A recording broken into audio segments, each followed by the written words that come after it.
का एक क्वेश्चन है, इसमें डायरेक्ट पूछा जाता है एग्जाम में ऐसे ही। और इसमें आपको कोई थ्योरी लिखने की जरूरत नहीं है, टू द पॉइंट सॉल्व करने से मार्क्स कहीं नहीं कटते हैं ना। स्कोरिंग क्वेश्चन है। नाइट्रोजन के 7वें इलेक्ट्रॉन के लिए चारों क्वांटम संख्या ज्ञात कीजिए। तो देखो, आपको नाइट्रोजन का इलेक्ट्रॉनिक विन्यास आना चाहिए 1s2 2s2 2p3।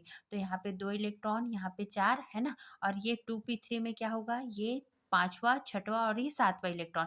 तो 7वां इलेक्ट्रॉन ये हमारा लास्ट वाला होगा। ओके, तो हमें इसके लिए चारों क्वांटम संख्या का मान ज्ञात करना है। ठीक है, अब यहाँ पे हम ना इसका इलेक्ट्रॉनिक विन्यास ऐसा भी लिख सकते हैं, ये 2p3 का जैसे 1s2 2s2 और क्या लिख सकते हैं 2px और यहाँ से py और यहाँ से pz1 ऐसा।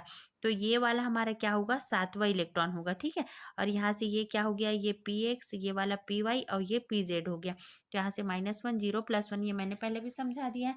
अब यहाँ से देखो, यहाँ से क्या होगा 2p3 होगा ना, इसी में आएगा 7वां इलेक्ट्रॉन। तो यहाँ पे n का मान क्या हो गया, 2 हो गया।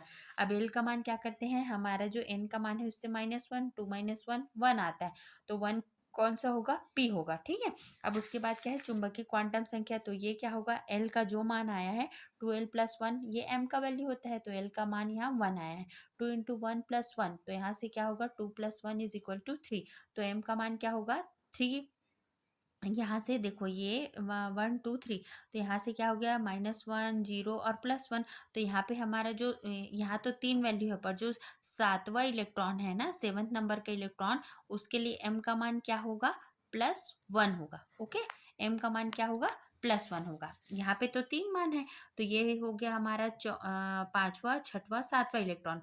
तो हमें 7वां इलेक्ट्रॉन के बारे में पूछा है, तो ये इलेक्ट्रॉन के लिए वैल्यू क्या आएगा, +1 आएगा। ठीक है, और यहाँ से चक्रण क्वांटम संख्या का मान ये क्लॉकवाइज है, इसलिए +½ आएगा। तो यहाँ पे हम जैसे देख सकते हैं कि यहाँ n का मान 2, l का मान 1 है ना। और उसके बाद यहाँ से क्या होगा, इसका मान +1 आएगा, 7वें इलेक्ट्रॉन के लिए +1 आएगा, इसका मान ½ आएगा।